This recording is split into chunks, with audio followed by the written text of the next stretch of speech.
Olá, boa noite. Começa agora o Jornal da Justiça desta quinta-feira, 26 de janeiro. O interventor federal na segurança do DF, Ricardo Capelli, anunciou que a Corregedoria da Polícia Militar vai abrir o 6º inquérito para apurar a falta de ação durante a invasão ao prédio do STF. O anúncio foi feito depois que o Supremo Tribunal Federal divulgou vídeos mostrando como agiram os vândalos que atacaram as sedes dos 3 poderes no dia 8 de janeiro. Esse é um dos destaques desta edição. E você vai ver também. Ministra Rosa Weber, presidente do Supremo Tribunal Federal, libera a pauta de julgamentos da Corte para o primeiro semestre deste ano. Justiça Federal autoriza o cumprimento de mais de 100 mandados de prisão, busca e apreensão em todo o país para apuração de crimes sexuais contra crianças e adolescentes. E ainda, Conselho Nacional de Justiça cria comitê de pessoas com deficiência no âmbito do Judiciário para formular uma política inclusiva.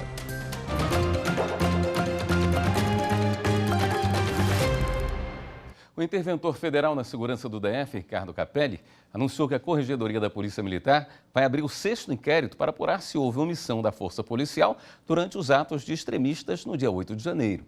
O anúncio foi feito depois que o Supremo Tribunal Federal divulgou vídeos mostrando como agiram os vândalos que atacaram as sedes dos 3 poderes.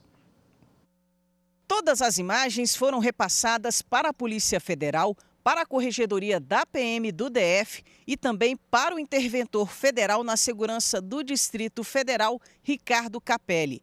O material vai auxiliar na apuração dos responsáveis pelos atos de vandalismo e possíveis omissões de autoridades. Pelas redes sociais, Capelli informou que um novo inquérito será aberto para apurar a situação mostrada nos vídeos. O inquérito anunciado por ele se soma a outros 5 procedimentos administrativos que apuram a conduta de militares durante os atos de vandalismo cometidos no centro de Brasília no dia 12 de dezembro. Foram mais de 10 horas de gravação com imagens captadas por drones e câmeras de segurança do STF durante os atos antidemocráticos. Os vídeos mostram o momento em que os extremistas se concentravam na altura do Congresso Nacional e a hora em que começaram a descer a pista rumo ao STF.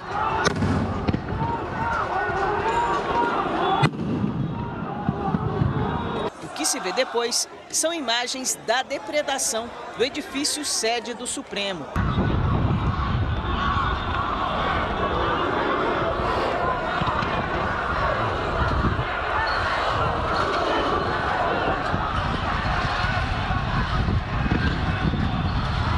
Por volta das 4h30 da tarde, a Polícia Judicial do STF se juntou a um grupo de policiais federais e impediram a invasão dos anexos do tribunal. Veículos blindados também foram usados e os vândalos finalmente acabaram contidos. 8 extremistas foram presos em flagrante. A Justiça Federal autorizou o cumprimento de mais de 100 mandados de prisão, busca e apreensão em todo o país para as investigações da Polícia Federal sobre crimes sexuais contra crianças e adolescentes. A Operação Rede de Proteção foi deflagrada pela Polícia Federal na manhã desta quinta-feira para cumprimento dos mandados nos endereços de suspeitos de praticar crimes sexuais contra crianças por meio da internet. Foram cumpridos 63 mandados de prisão e 48 de busca e apreensão. 10 prisões em flagrante foram feitas. Outras ações foram iniciadas nos primeiros dias deste ano com o cumprimento de mandados de prisão de criminosos que já constavam do Banco Nacional de Monitoramento de Prisões, mas que ainda estavam em liberdade. O trabalho também envolveu uma força-tarefa composta por policiais federais e civis especializados em buscas a partir de imagens para identificar vítimas e criminosos. A Corregedoria Nacional recebe dados de tribunais sobre violência doméstica e assédio na Justiça. Até a segunda semana de fevereiro, os tribunais do país devem informar à Corregedoria Nacional de Justiça as iniciativas em andamento ou já adotadas para combater a violência contra as mulheres. A medida atende à recomendação do Conselho Nacional de Justiça. Os tribunais ainda devem informar dados estatísticos produzidos pela Comissão de Prevenção e Enfrentamento do Assédio Moral e do Assédio Sexual de cada tribunal. Eles vão ser usados para a implementação de novas ações de prevenção da violência doméstica. O CNJ também quer sugestões para enfrentamento à violência contra magistradas e servidoras e medidas que possam ser adotadas contra assédio e discriminação no ambiente de trabalho do Judiciário.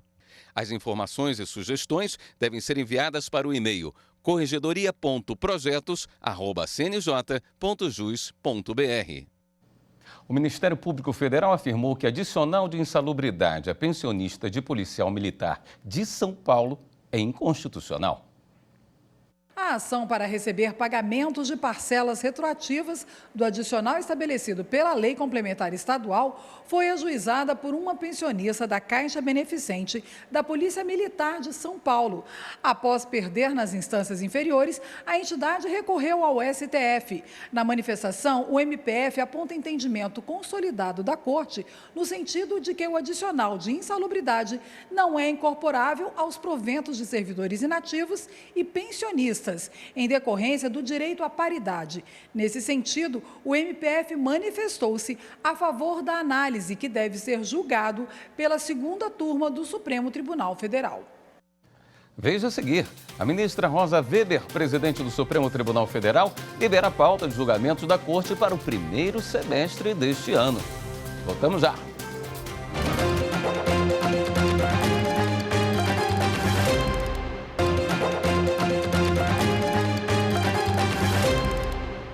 O Supremo Tribunal Federal aplicou uma multa de R$ 1.200.000 à plataforma Telegram por descumprimento de decisão judicial.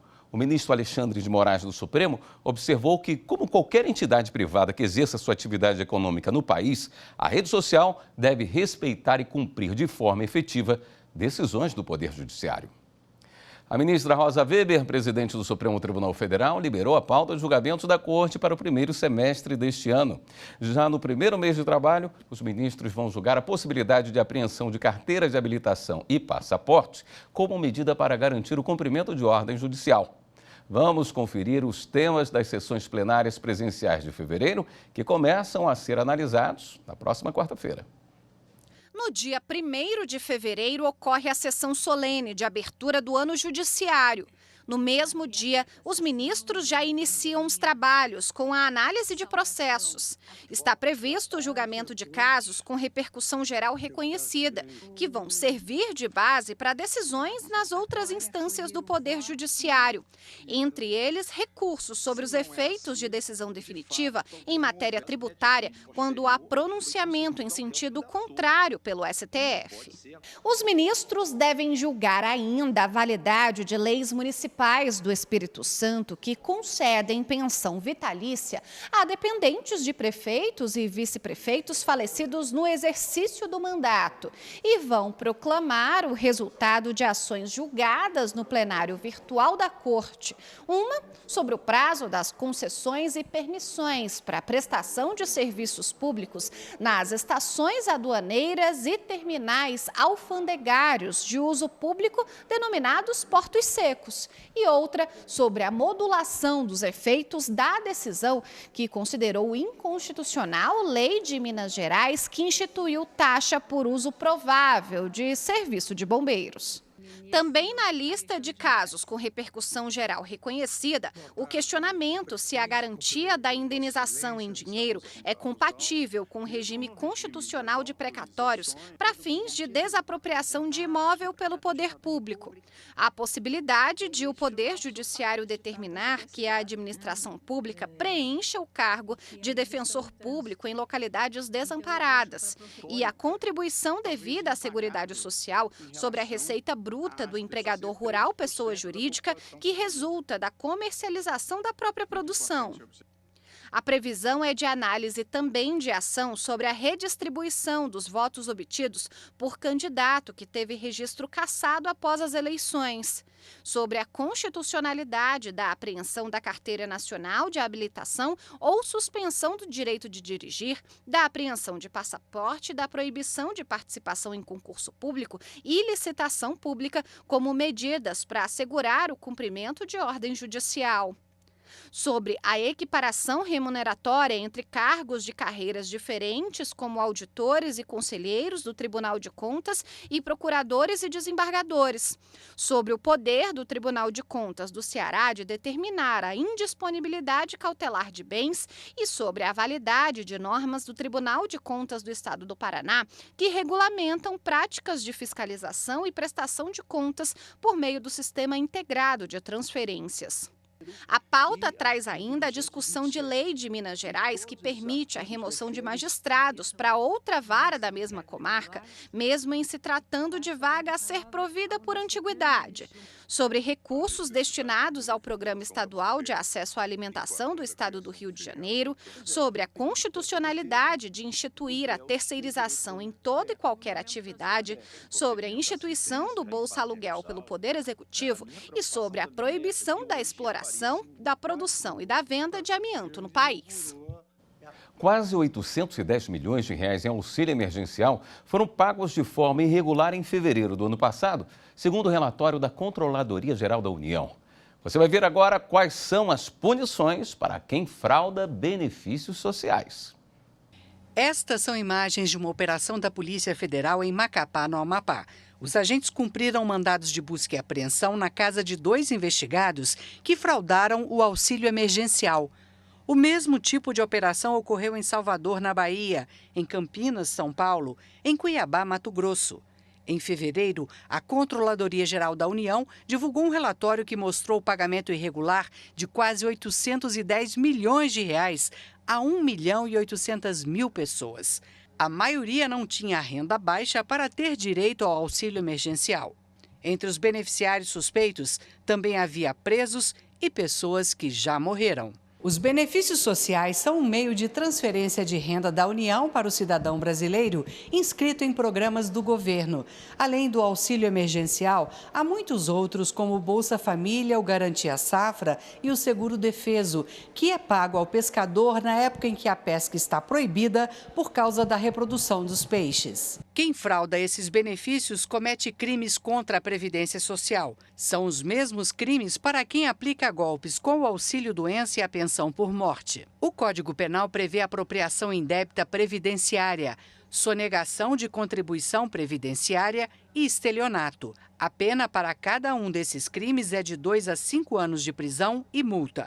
Há também a falsificação de documento público. Nesse caso, a pena varia de 2 a 6 anos de prisão, além de multa. O fraudador também pode ser condenado a devolver todos os valores recebidos com juros e correção monetária. Segundo o advogado Diego Queruli, se a fraude for cometida por servidor público, ele pode responder por mais um crime. O servidor tem agido com dolo e conluio com a pessoa que está buscando fraudar a Previdência, ela pode responder pelo crime de inserção, modificação ou alteração de dados nos sistemas da Previdência, que tem uma pena de 2 a 12 anos de prisão e multa, né? Então, vai depender muito da complexidade do crime, do envolvimento desse servidor e da prova de que, obviamente, ele estava ligado a uma quadrilha, a um ato criminoso.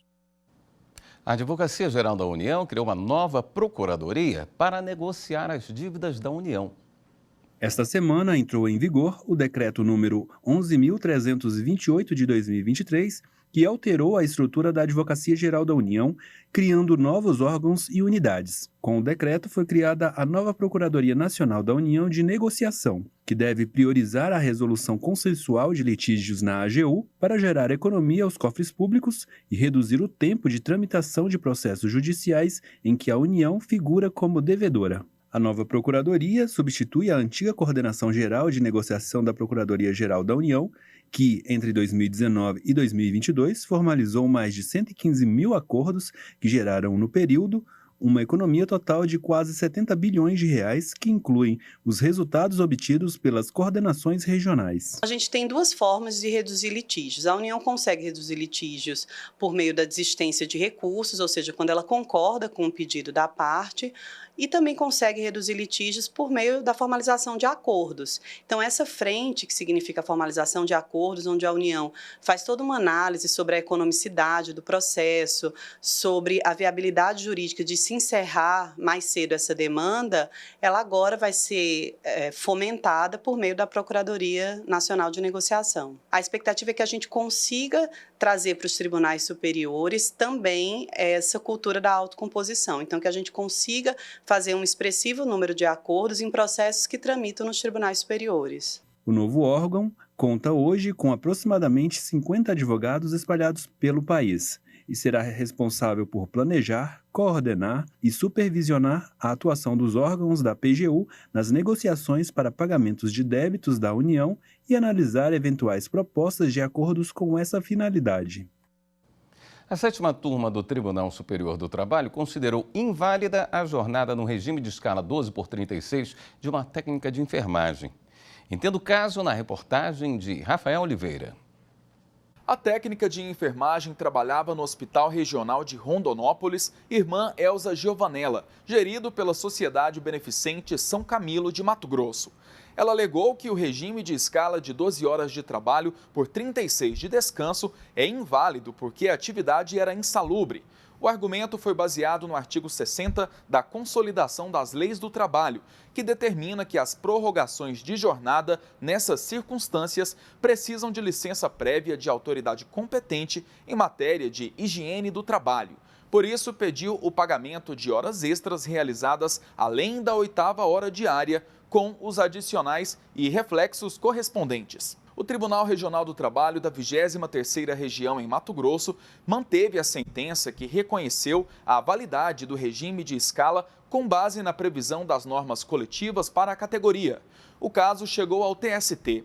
O relator na 7ª turma, ministro Cláudio Brandão, explicou que em 2011 o TST cancelou a súmula 349 da Corte, que admitia a validade de acordo ou convenção coletiva de compensação de jornada de trabalho em atividade insalubre sem inspeção prévia da autoridade competente. O cancelamento da súmula resultou do entendimento de que a licença da autoridade sanitária é necessária porque somente ela tem conhecimento técnico e científico para avaliar os efeitos nocivos à saúde e verificar a possibilidade de aumentar o tempo de exposição aos agentes insalubres. Ainda segundo o relator, o exercício da autonomia sindical coletiva deve se adequar aos parâmetros mínimos correspondentes aos direitos assegurados em norma de natureza imperativa e que, por isso, não podem ser negociadas. Por unanimidade, a 7ª turma considerou inválida a jornada de trabalho da técnica de enfermagem e condenou o hospital ao pagamento das horas extras e os reflexos correspondentes. No próximo bloco, o Conselho Nacional de Justiça cria comitê de pessoas com deficiência no âmbito do judiciário para formular uma política inclusiva. Voltamos já.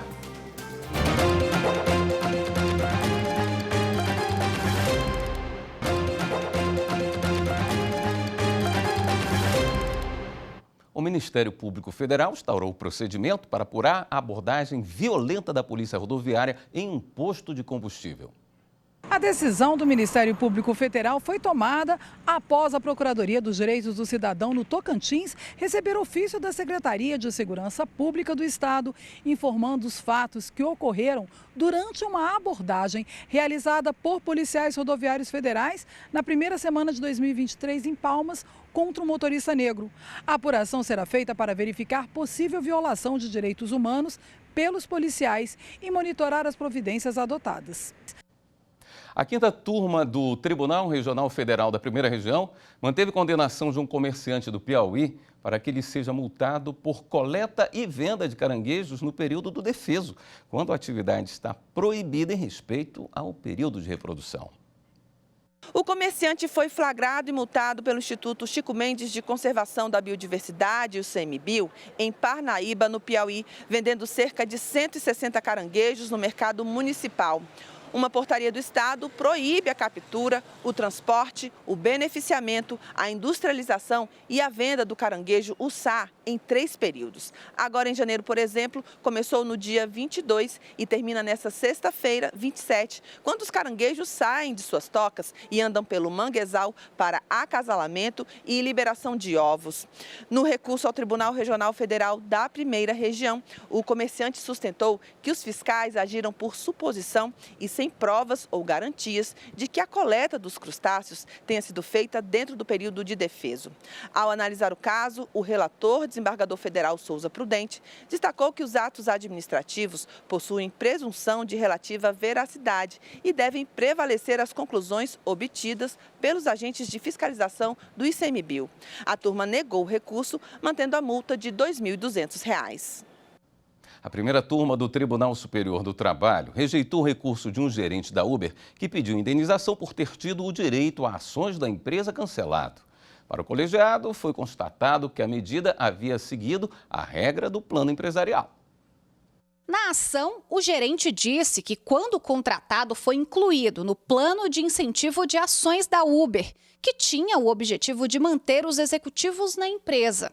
Como foi demitido antes do prazo estabelecido nas regras do benefício, o profissional alegou no processo abuso do empregador e pediu o pagamento de indenização. O Tribunal Regional do Trabalho da 10ª Região, que abrange Distrito Federal e Tocantins, manteve a sentença de primeiro grau que havia negado o pedido. Para o TRT, não houve excesso da empresa na inclusão de uma cláusula temporal no contrato, já que o benefício era de autonomia da própria empregadora. O trabalhador, então, entrou com recurso no Tribunal Superior do Trabalho. O ministro Amaury Rodrigues, relator do caso na primeira turma, no entanto, concluiu que o cancelamento do direito às cotas estava previsto nas regras do plano empresarial. Segundo o ministro, para constatar um possível abuso do empregador, seria preciso analisar novamente fatos e provas do processo, que é proibido pela jurisprudência do TST. E agora vamos falar de acessibilidade. O Conselho Nacional de Justiça criou o Comitê de Pessoas com Deficiência no âmbito do Judiciário para formular uma política inclusiva que será adotada por tribunais de todo o país.